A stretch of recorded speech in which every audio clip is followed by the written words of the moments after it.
What if I told you Elvis Presley nearly lost everything that made him the king of rock and roll? By 1968, his movies were flopping, his music felt outdated, and fans started to think his time was over. But in one shocking move, Elvis ditched the glitz of Hollywood, put on a black leather outfit, and sang live for the first time in years. This wasn't just a concert. It was a gamble to save his career, and what happened that night shocked the world. If you want to discover how one performance changed music history forever, stay with me until the end. And don't forget to like this video and subscribe to the channel for more incredible stories about music legends who defied the odds. If Elvis had failed that night, he might have faded away forever. The music world had changed dramatically by the late 1960s. Bands like the Beatles and the Rolling Stones were ruling the charts with bold new sounds, while Elvis was stuck making cheesy movies with forgettable songs.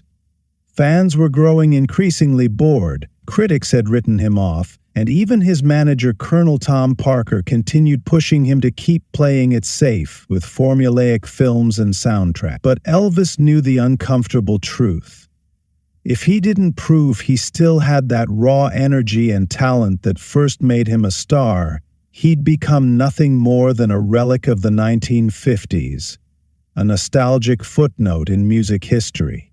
As one biographer put it, he felt like a puppet in his own career.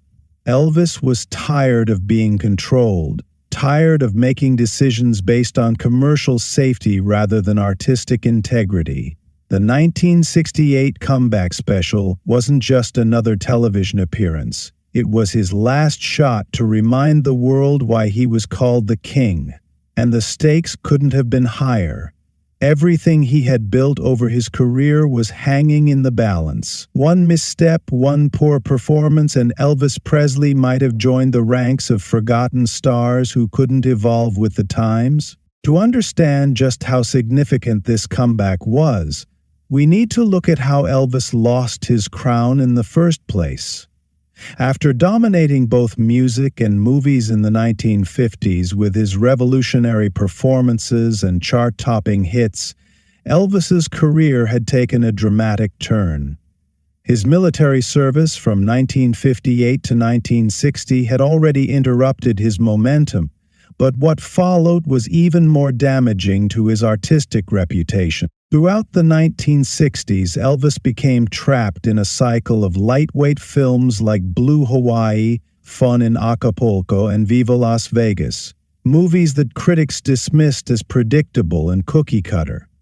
While these films made money, they did little to showcase Elvis's genuine talent.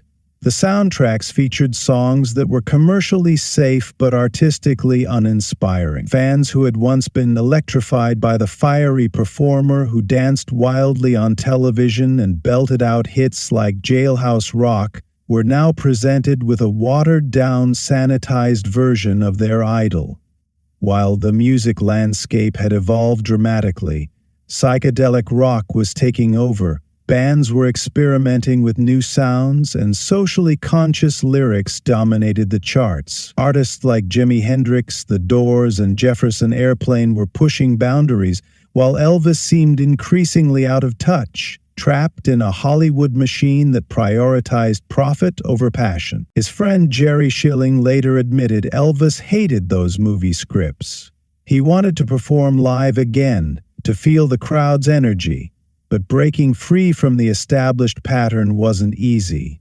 Colonel Tom Parker, Elvis's manager, had built a comfortable and profitable enterprise around Elvis, the movie star. Parker insisted on sticking to the safe Hollywood formula, leaving Elvis torn between financial comfort and his genuine passion for music. As the years passed, Elvis grew increasingly frustrated with his artistic limitations, watching as new rock stars captured the imagination of a generation that was once his. The bold decision that would change everything came when Elvis finally decided to challenge the system that had trapped him. For years, Colonel Parker had steered him towards safe, pre-recorded performances that minimized risk. But as plans for a Christmas television special began taking shape in 1968, Elvis saw an opportunity to do something authentic again. This wasn't just about a TV special. It was about proving he still had the raw talent and charisma that had made him the king of rock and roll in the first place. The most shocking move was Elvis's insistence on singing live. Parker wanted a standard holiday program with Christmas carols and elaborate staging, safe, predictable, and commercially viable. But Elvis was determined to show that beneath the Hollywood image there was still a man who could captivate an audience with just his voice and his guitar.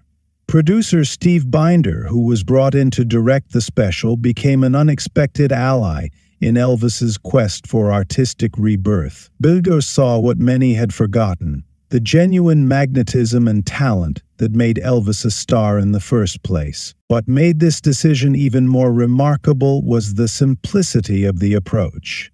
Elvis chose to strip the performance down to its essentials: him, his guitar, and a small band of musicians. No elaborate choreography, no flashy effects, just raw emotion and musical authenticity. It was this vulnerability, this unfiltered version of Elvis, that truly shocked everyone involved in the production. As biographer Alana Nash writes, this moment marked a turning point where Elvis began to push back against the tightly controlled image that had been crafted for him over the previous decade. The night of the 1968 comeback special was electric in every sense of the word. When Elvis stepped onto the stage, audiences didn't see the movie star of recent years. They saw the raw, unapologetic rock and roll icon who had revolutionized music over a decade earlier. The performance was deliberately intimate, taking place in a small studio with a select audience seated close to the stage, allowing Elvis to feed off the energy in the room in a way he hadn't experienced in years. He sang classics like Heartbreak Hotel, Hound Dog, and Jailhouse Rock with an intensity that reminded everyone why he had earned his crown in the first place. His voice was strong, his movements confident, and his charisma undeniable.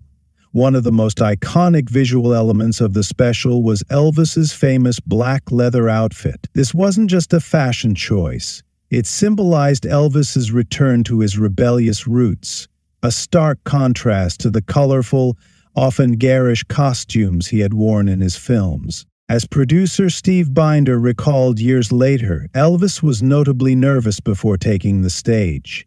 After years of performing in controlled environments, the prospect of a live performance represented a significant risk. But once he hit the stage and felt the audience's energy, all doubts disappeared. The electricity between Elvis and his audience was palpable, creating a performance that transcended the typical television special. Decades later, fans and critics alike consider it a defining moment in music history.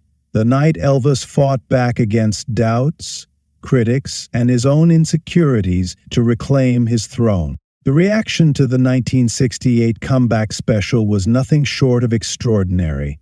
Fans who had longed for the early Elvis were ecstatic, and critics who had dismissed him as past his prime were forced to reconsider their judgments.